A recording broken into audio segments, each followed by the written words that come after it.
Psst. Caroline tendit la main vers le réveil et l'arrêta d'un geste sec. Sans même ouvrir les yeux, elle roula de nouveau sur le côté. Il s'agissait sans doute d'une erreur. Bien sûr que non, ce n'était pas l'heure de se lever. Elle n'avait dormi que quelques minutes. Fermement résolue à reprendre son rêve là où elle l'avait laissé, elle crispa ses paupières. Un homme la tenait dans ses bras, et elle sentait contre sa joue la douce chaleur de sa peau nue qu'elle couvrait de baisers. Atterrée, elle se redressa d'un bond dans son lit, les yeux soudain écarquillés. Ce n'était pas dans les bras d'un inconnu qu'elle éprouvait un tel plaisir, mais dans ceux de Beau Randolph. Fallait-il qu'elle soit épuisée pour que son esprit s'égare à ce point? Elle lança un regard accusateur au réveil comme si celui-ci était responsable de cette aberration, et constata que, hélas, il fallait effectivement qu'elle se lève. Sur la pointe des pieds, elle traversa le couloir jusqu'à la salle de bain, et ce ne fut qu'après que le jet puissant de la douche lui eut cinglé les épaules qu'elle recouvra sa sérénité. Après s'être habillée en hâte, elle se rendit dans la cuisine. Au moment où elle allumait le plafonnier, elle glissa sur des haricots verts et pesta intérieurement. Le sol attendrait son nettoyage. Elle prendrait d'abord une tasse de café. Alors qu'elle branchait le percolateur, une pensée lui vint, qui lui arracha un sourire. Si Beau attendait qu'elle lui prépare le petit déjeuner, il en serait pour ses frais. Ses talents de cuisinière se résumaient à enfourner des plats préparés par son employé de maison, qui s'occupait de toute l'intendance de l'appartement de New York. Elle servit donc une seule tasse de café et s'installa à table, savourant le calme qui régnait dans la maison. Un calme qui serait sans doute de courte durée.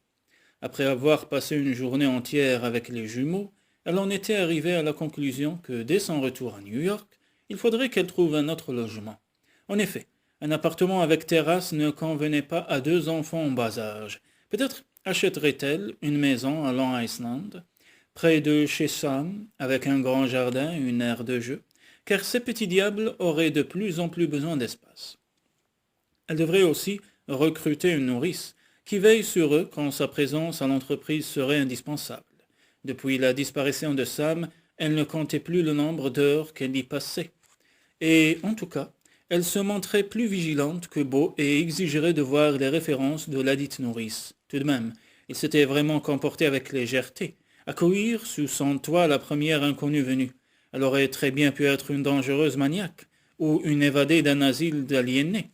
Lors du procès, le juge ne manquerait pas d'apprécier ce comportement laxiste.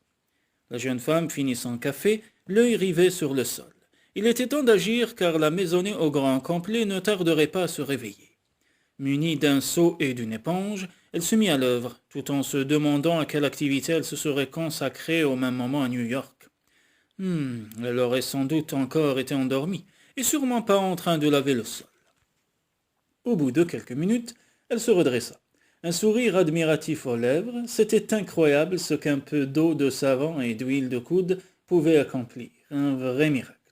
Bonjour.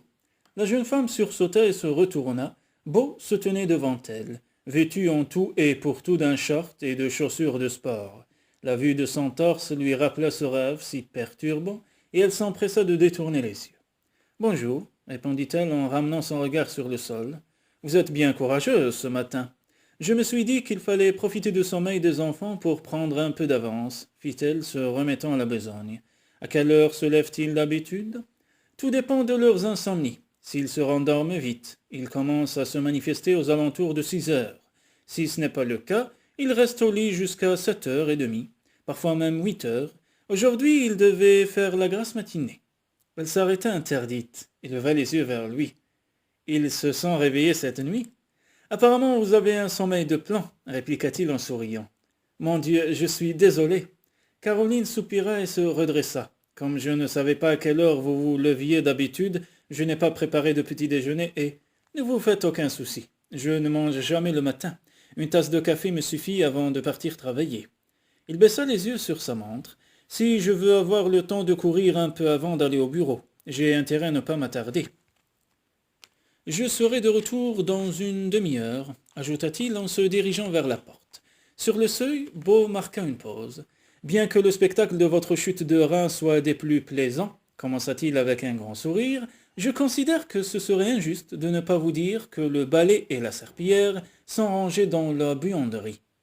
Bouche bée, elle le regarda disparaître et serra les poings. Le monstre. Elle s'évertuait à faire place nette à l'aide d'une minuscule éponge, et il osait se permettre des remarques déplacées sur son anatomie. Beau Randolph ressemblait bien à ce qu'elle avait imaginé, un ignoble macho. Elle ne laisserait certainement pas ses filleuls entre les mains de cet individu. Redoublant d'énergie, elle acheva son nettoyage en un tournement.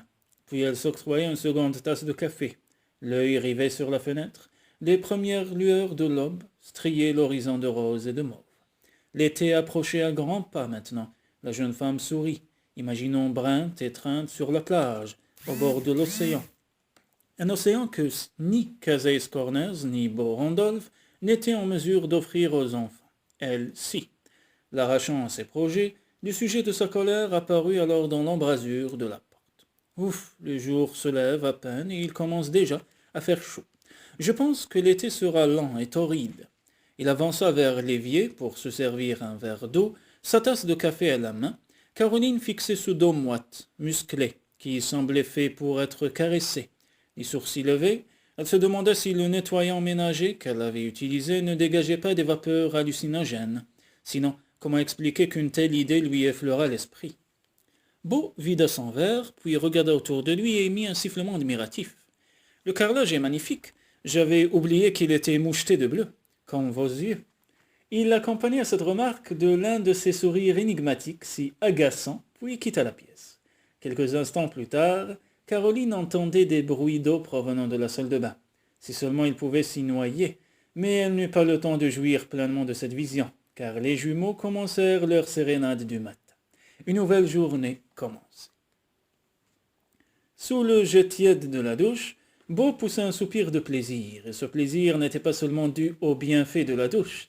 Un sourire se dessina sur ses lèvres tandis qu'il songeait à la jeune femme accroupie en train de nettoyer le sol de la cuisine. Ce n'était certes pas très charitable de se moquer ainsi de Caroline Baker, mais comment résister à la tentation? Voir cet enfant gâté se livrer à de basses tâches ménagères avait pour lui un aspect fort réjouissant. Jusqu'à quand mademoiselle Baker jouerait-elle Cendrillon? À ce rythme, elle ne tiendrait sûrement pas longtemps, et ne tarderait pas à dévoiler son identité. Si cette imposture amusait Beau, elle n'était cependant pas sans l'inquiéter. Il ne l'aurait jamais cru capable d'accomplir de telles prouesses pour les jumeaux. Mais il n'envisageait pas pour autant de baisser les bras. Loin de là. Ils avaient souvent parlé des enfants, Bob et lui, et il savait donc quels étaient les rêves d'avenir que forgeait son ami. Aux yeux de Bob, l'élément le plus important en matière d'éducation était l'amour. Mary elle-même avait dit qu'elle ne voulait pas que Brent et Trent soient élevés comme elle. La jeune femme était issue de la haute bourgeoisie et pendant un moment ils avaient essayé, Bob et elle, de mener cette vie-là. Bob avait été employé comme chef de la sécurité dans l'entreprise Baker, où il percevait un salaire mirifique, mais il n'avait pas été lent. Mary et lui à se lasser de cette existence et avaient décidé de s'installer à Casey's Corners, loin du stress des grandes villes. Le jeune couple avait découvert ce que Beau avait toujours su, que l'argent ne faisait pas le bonheur. Il se demandait si Caroline Baker en avait conscience. Beau ne voulait pas que les garçons soient élevés par des étrangers dans des institutions de renom, où on leur enseignerait tout sauf le sens du bonheur. Un bonheur qu'il était sûr de pouvoir leur apporter, lui. D'accord, les jouets coûteux n'encombreraient pas leur chambre, mais l'amour qu'il leur prodiguerait serait un trésor bien plus précieux. Il ferma le robinet et s'enveloppa dans un drap de bain en secouant la tête avec amertume. Quelle malice du destin!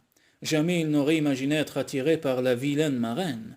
Si Caroline Baker ne possédait pas à ses yeux les qualités requises pour prendre soin des jumeaux, il n'en restait pas moins qu'elle l'attirait à un point inquiétant. S'il avait assez de volonté pour ne pas succomber à ce penchant, observer la suite des événements serait amusant. Quel plaisir pervers que de choquer la demoiselle! Il se rappelait avec délectation son expression outragée quand il avait fait allusion au charme de sa chute de rein. La jeune femme avait besoin d'être un peu secouée. Beau rêvait de découvrir ce qui se cachait sous ses airs réservés, hautains même. Bien que très jolie, elle semblait ne pas en être consciente. À croire que la femme d'affaires étouffait la femme tout court. Un peu plus tard, il entrait dans la cuisine, vêtu de son uniforme. Y découvrir les jumeaux déjà habillés et installés dans leur chaise haute l'étonna. L'imposteur était rapide et efficace. Les bébés l'accueillirent avec force sourire et balbutiements, Joyeux, attendri, il se précipita vers eux pour les embrasser. Caroline évita son regard lorsqu'elle passa devant lui. Elle posa un bol de muesli devant chacun des enfants et prit ensuite place en face d'eux pour leur donner la bec. Beau se servit une tasse de café qu'il but, tout en observant la charmante scène familiale. Le soleil qui entrait maintenant à flot par la fenêtre projetait sur les trois têtes une belle lumière dorée. Trent tendit alors sa petite main vers la jeune femme, et l'œil coquin tira sur ses cheveux. Elle éclata de rire, aussitôt imitée par les bambins. C'était la première fois qu'il l'entendait rire, et ce son cristallin eut sur lui un effet étonnant. Le plaisir qu'il éprouva fut si vif que cela l'agaça. Il finit en hâte son café, prit les clés de sa voiture et se dirigea vers la porte. « À ce soir » lança-t-il avant de quitter la pièce. Le souvenir du spectacle auquel il avait assisté dans la cuisine ne cessa de le hanter tout au long du trajet jusqu'au poste de police. Une mère nourrissant ses enfants dans le soleil de cette superbe fin de printemps. N'importe quel étranger arrivant dans la pièce les aurait pris tous les quatre pour une famille. Quelle image trompeuse! Caroline Baker, alias Carol Cook, était là sous un prétexte frauduleux. Elle n'avait aucune envie de faire partie de sa vie, elle cherchait au contraire à lui retirer ces deux êtres auxquels il était si attaché. Et cela, il ne devait en aucun cas l'oublier. Même s'il était sensible à sa silhouette, à son regard et à son sourire, elle n'en restait pas moins l'ennemi. Beau se gara dans le parking du poste de police et chassa de son esprit l'image de la jeune femme. Plus tard, plongé dans ses dossiers, il ne vit pas passer la journée. Deux hommes travaillaient sous ses ordres. Et il savait qu'il lui faudrait bientôt en embaucher un troisième. Le charme de Casey's Corners y attirant chaque année de nouveaux habitants, l'équipe devait s'agrandir en fonction de la population. Il s'apprêtait à repartir, sa journée finie, lorsque Wayland entra dans le bureau. Il se laissa retomber dans son fauteuil et leva les yeux au ciel. « J'ai mis 2 contraventions pour excès de vitesse ce matin. Une journée à marquer d'une croix rouge pour un représentant de la loi, ironisa Beau. Wayland hocha la tête en riant. « Alors, comment ça se passe avec ta nouvelle gouvernante » demanda-t-il gaiement. Beau se frotta le menton. « Il est encore un peu trop tôt pour savoir si elle fera l'affaire. Je n'ai pas décidé si je la garderai ou non. » Quelle prétention, songea-t-il. Il savait bien qu'il ne garderait pas Caroline Baker. Elle dévoilerait son jeu dans quelques jours et reprendrait son existence de femme d'affaires. Il y a une petite fête samedi, à la salle de la mairie. Regina aimerait beaucoup que tu y viennes avec les garçons et cette jeune personne. Chacun doit apporter un plat préparé à la maison. Cette dernière précision fit sourire Beau. Quel genre de plat préparerait mademoiselle Baker? L'expérience le tentait beaucoup. Elle pourrait se révéler fort amusante, la grande dame au milieu des pecnos. « Parfait, dis à Regina que nous y serons, décida-t-il en souriant intérieurement.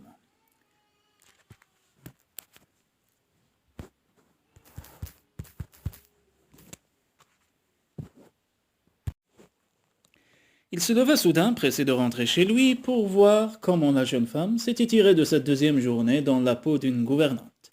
Par expérience, il savait que plusieurs heures en compagnie des Diablota vidaient de ses forces tout être normalement constitué.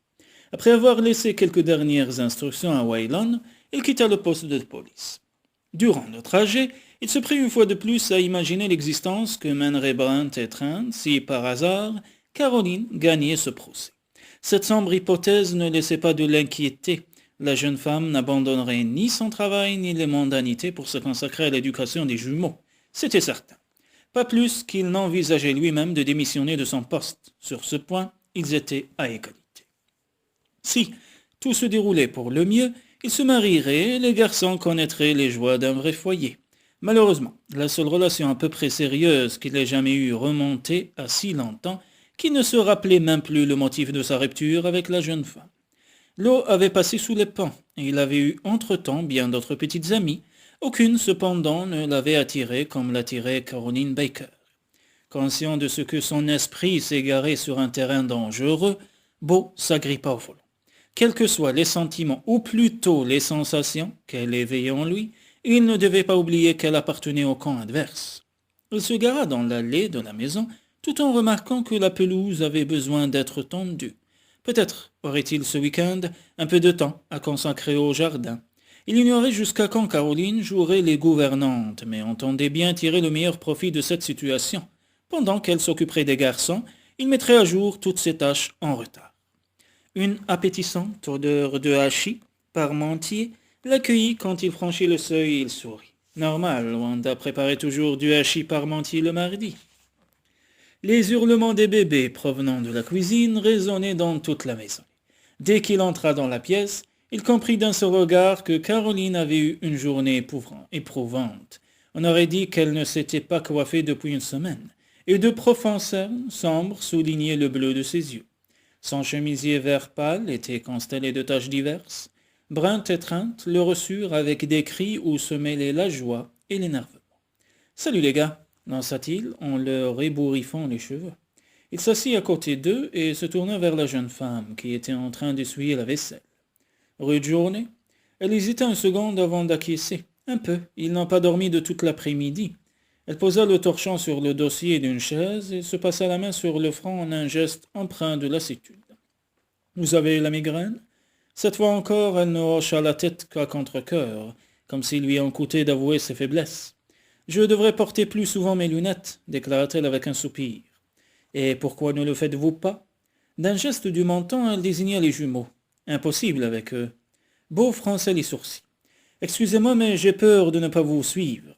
Vous allez comprendre. » La jeune femme ouvrit un étui posé à côté de la cuisinière et en sortit de fines lunettes à monture bleue outre-mer.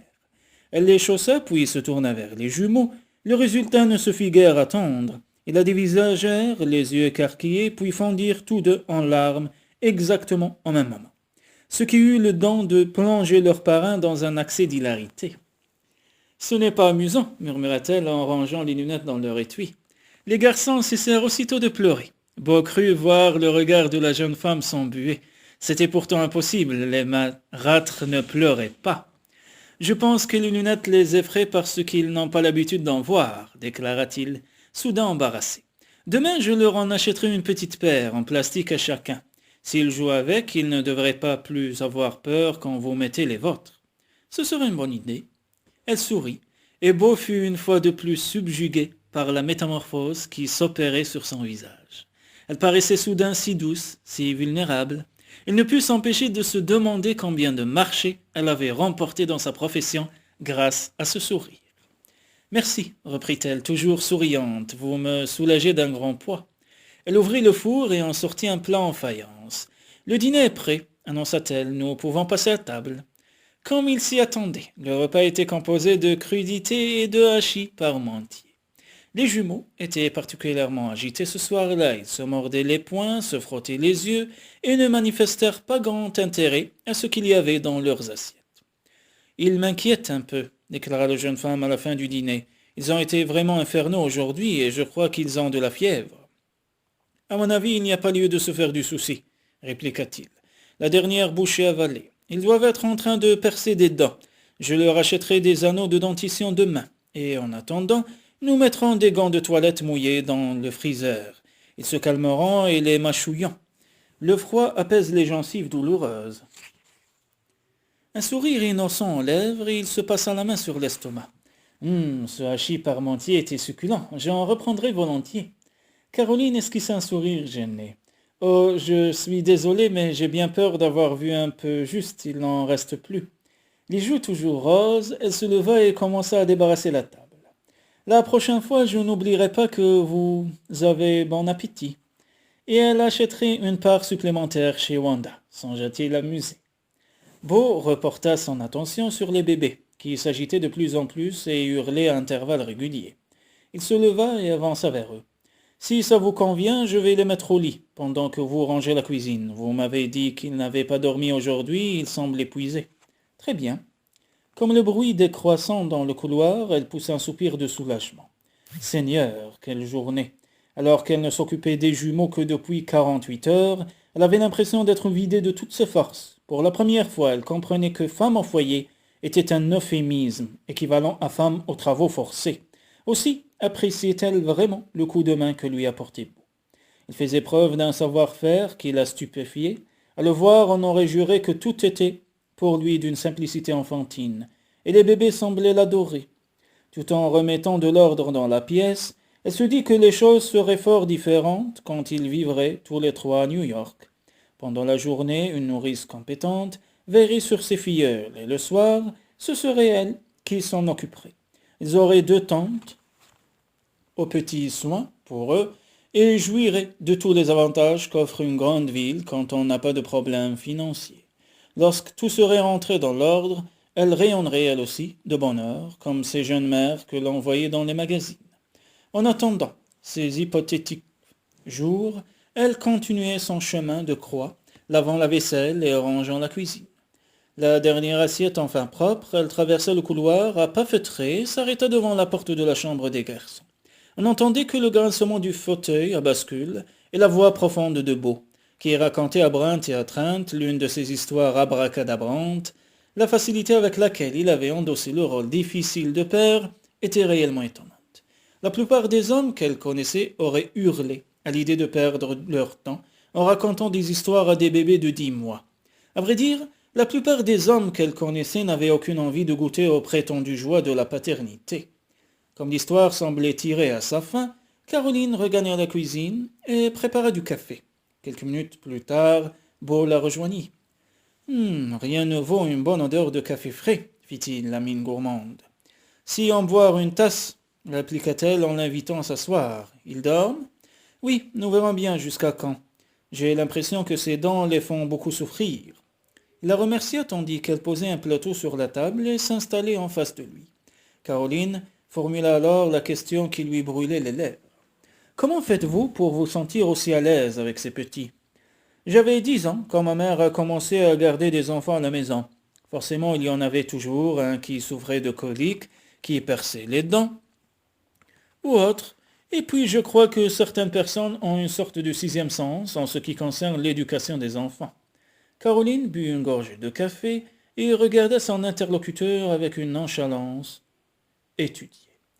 Qui vous dit que celle que vous appelez la méchante marraine ne l'a pas elle aussi, ce 6e sens? Beau éclata d'un rire si tonitruant que Caroline, affreusement vexée, se détourna pour qu'il ne vît pas sa fureur.